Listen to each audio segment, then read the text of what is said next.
रब्बा वे। अहमद, अहमद,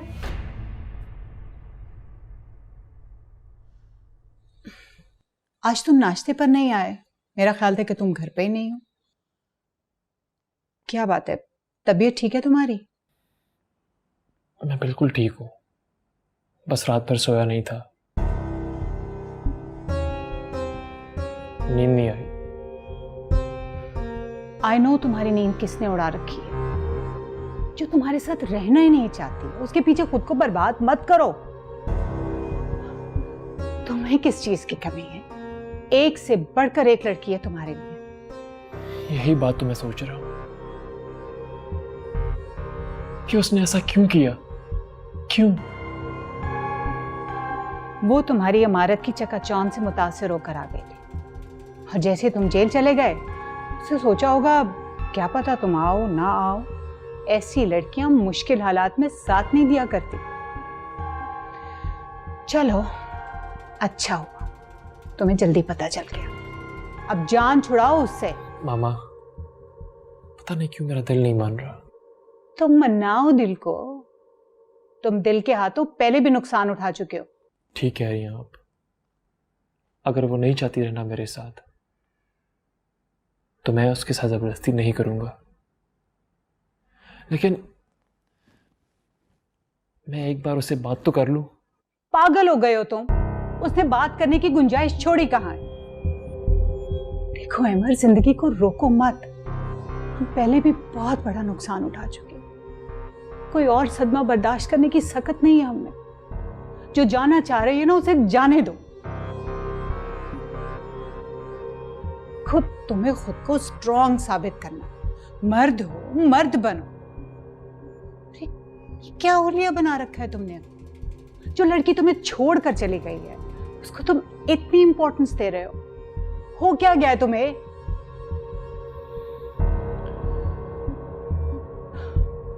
तुम हैरान नहीं हुए? अब ये बताओ कि करना क्या है। तुम बताओ। अब मैं क्या कहूं, पहले ये बताओ कि तुम्हारा फैसला क्या है। मेरे फैसले की अब क्या अहमियत है? फैसला तो उसने कर लिया है। तो फिर छोड़ दो। 3 पेशियों के बाद अदालत उसके हक में फैसला दे देगी। तो उसे डिवोर्स हो जाएगी? जी। तो तुम्हें उसका फैसला मंजूर है? यार नजम, मैं उसे जबरदस्ती तलाक से कैसे रोक सकता हूँ? हाँ, रिश्ते किसी पर जबरदस्ती मुसल्लत नहीं किए जा सकते, खास तौर पर मियाँ बीवी का। मैं तो सिर्फ इतना चाह रहा था कि एक बार, सिर्फ एक बार हमारी बात हो जाए, ताकि अगर हमारे बीच में कोई गलतफहमी है तो वो दूर हो जाए। मेरे ख्याल में उसकी जरूरत नहीं है, क्योंकि मामला कुछ और है। क्या मतलब? कैसा मामला? अहमद यार, मैं तुम्हें बताना तो नहीं चाह रहा था, लेकिन बात अब फैसला कुन मोड़ पर आ चुकी है, तो सुनो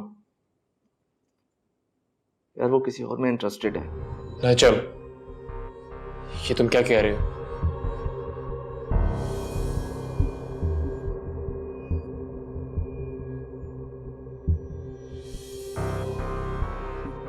यार तुम्हारी गैर मौजूदगी में मैंने उसको एक लड़के के साथ देखा था।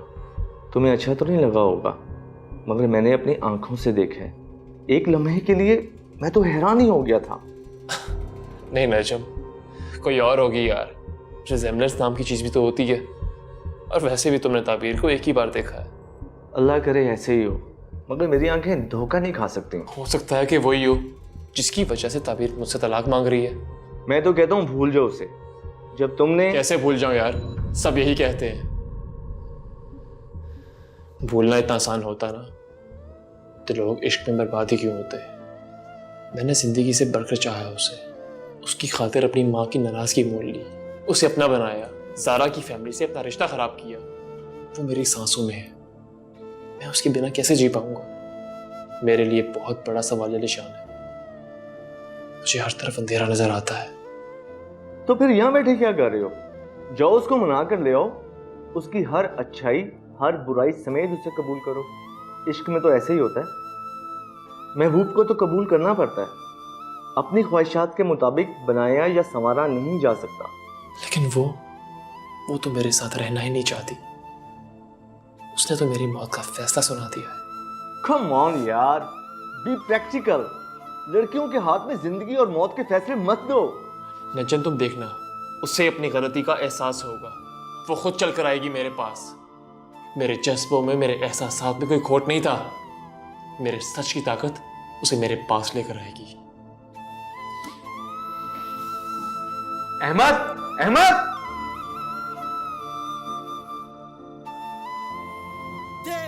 मैं तुम्हें बताना तो नहीं चाह रहा था, लेकिन बात अब फैसला कुल मोड़ पर आ चुकी है तो सुनो यार, वो किसी और में इंटरेस्टेड है। तुमने तो राब्ता ही नहीं किया। शादियां तो सभी की होती हैं। बस हम लोग शादी के बाद बाहर चले गए, हनीमून ख़त्म ही नहीं हो रहा था। खैर तुम सुनाओ, कैसे हैं तुम्हारे हस्बैंड? क्या सुनाऊं? क्या मतलब, कोई इशू है क्या? जहाँ तक मेरा ख्याल है तुम्हारी तो लव मैरिज थी ना? लव उनका था, मैरिज मेरी थी। मैंने तो शादी से पहले उन्हें देखा भी नहीं था। सभी यही कहती हैं। तुम्हें पता है मैं झूठ नहीं बोलती। वैसे देखने की ज़रूरत भी क्या थी, अच्छे खासे अमीर तो हैं। लेकिन उनके घर वाले बिल्कुल अच्छे नहीं थे। सास ससुर? ससुर तो नहीं है इस दुनिया में, मैं सास की बात कर रही हूँ। वो तो अपनी किसी भांजी से शादी करवाना चाहती थी। अहमद की जिद की वजह से मेरी किस्मत फूट गई। ऐसे मत कहो, शादी को सेटल होने में थोड़ा टाइम तो लगता है ना। फिर बच्चे हो जाते हैं और बस फिर चल सो चल। बस अब क्या बताऊँ, छोड़ो इन बातों को, मैं तुम्हें बोर नहीं करना चाहती। नहीं, मुझे सब कुछ तफसील से बताओ। फ्रेंड्स होते किस लिए हैं? बता दूंगी, पहले मुझे तुम्हारी खातिर तवाज़ो तो करने दो। तफसील पहले, खातिर तवाज़ो बाद में। बताओ। मैंने कहा था ना आपसे, वो नहीं आएगी। कम ऑन, मैं उसे समझाऊंगी, तुम उसकी बातों को सीरियस मत लिया करो। सदमे की हालत में है वो, और तुम्ही ने उसे इस हालत से निकालना है। मैं गया था उसके पास उसे बात करने के लिए, लेकिन वो तो जैसे भरी हुई बैठी हो। आप एक काम करें, उसे अपना फैसला खुद लेने दें। कौन सा फैसला? मेरी रिहाई का। अगर वो नहीं चाहती थी भाई तो इतनी तो वो परेशान थी तुम्हारी वजह से, उतनी तो तुम्हारी बीवी नहीं थी।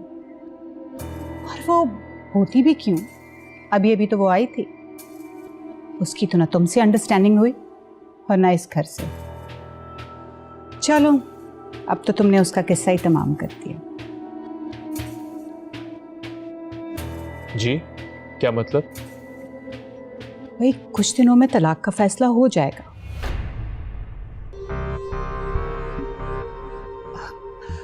बल्कि मैं तो कहती हूँ कि तुम कुछ अरसे के लिए यूरोप घुमाओ, तुम्हें चेंज की बहुत ज़रूरत है। ठीक कहा आपने, मैं भी यही सोच रहा हूँ। कुछ दिन इस माहौल से दूर रहना मेरे लिए बेहतर होगा। Exactly, it's a good idea. वैसे भी तुम बहुत ज़्यादा मेंटल स्ट्रेस से गुजर रहे हो, तुम्हारे लिए अच्छा रहेगा। जी, प्लान करता हूँ। मेरा दोस्त कासिम मुझे अक्सर वहाँ बुलाता रहता है। सोच रहा हूँ कि कुछ दिन उसी के पास जाऊँ।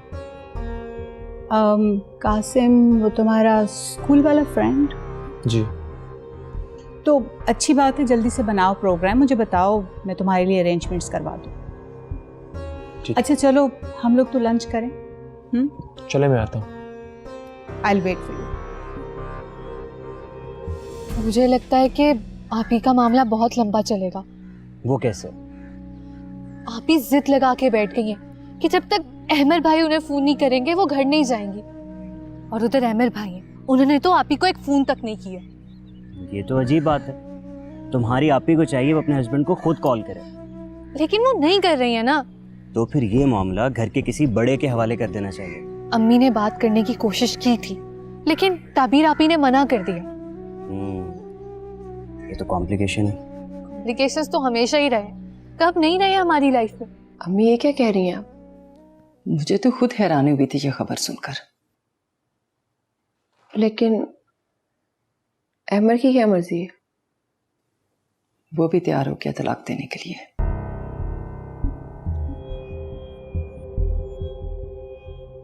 अब तुम क्या सोच रही हो? कुछ नहीं, कुदरत के कामों पे हैरान हो रही हूँ। लेकिन अब अगर रुबाब ने तुमसे शादी के लिए जोर दिया ना तो मैं साफ इनकार कर दूंगी। क्यों? वो मेरी बेटी के शौहर का कातिल है और सारा भी कभी नहीं चाहेगी कि उसकी बहन की शादी उसके शौहर के कातिल से हो जाए। मैं तुम्हारी माँ हूँ और मुझे ये पूरा हद पहुँचता है कि मैं तुमसे पूछूं और तुम्हें बताना पड़ेगा कि तुम कहाँ गई थी। अम्मी आपको मुझ पर यकीन नहीं है? लड़कियों पर अंधा एतमाद नहीं किया जाता। एतमाद जैसा भी होता है या नहीं होता। मैंने नुज़हत से बात की, वह अहमर को बुला के पूछेगी कि असल मामला क्या है। क्यों किया आपने ऐसा? वो ये नहीं समझेंगे कि 4 दिन भी आप मुझे नहीं रख सकी। बहुत समझने लगी हैं। बिहारी बेटी बोझ ही होती है, कोई समझे या ना समझे। पता था मुझे, इसलिए एक जॉब के इंटरव्यू के लिए गई थी। बुला लेंगे 2 दिन में मुझे वो। क्या ताबीर, तुमने इतना बड़ा फैसला मेरे मशवरे के बगैर ही कर लिया? ये कोई इतना बड़ा फैसला नहीं है। शादी से पहले भी तो जॉब करती थी, तो अब क्यों नहीं अम्मी? तब की बात और थी। अब तुम घर से बाहर अपने शौहर की रजामंदी के बगैर नहीं निकल सकती। कौन सा शौहर अम्मी? इसने जेल से आके मुझे एक फोन भी नहीं किया। हो सकता है वो भी यही सोच रहा हो। चलो मुझसे नाराजगी थी, आपको कर लेता। पता नहीं हकीकत क्या है, अब ये तो नुज़हत ही बताएगी। अम्मी आपने बिल्कुल अच्छा नहीं किया नुज़हत आंटी को ये सब कुछ बता के। पहले ही तुम्हारी बात मानकर मैं पछता रही हूँ। मुझे तो फौरन जाना चाहिए था वहाँ। अहमर के तो पछता तो मैं रही हूँ अम्मी, आपकी बात मानकर। ये तुम्हें क्या हो गया? तुम तो मेरे सामने बात भी नहीं करती थी, ये सख्ती कैसे आ गई तुम्हारे लहजे में? गलत करती थी ना अम्मी, पहले ही अपने राइट के लिए बात करनी चाहिए थी आपसे। स्टैंड लेना चाहिए था खुद के लिए। मेरे मरने के बाद अपनी सारी मर्जियां पूरी कर लेना। मेरे जीते जी मैं हर बुरी बात पर तुम्हें टोकूंगी, ये मेरा फर्ज है। अम्मी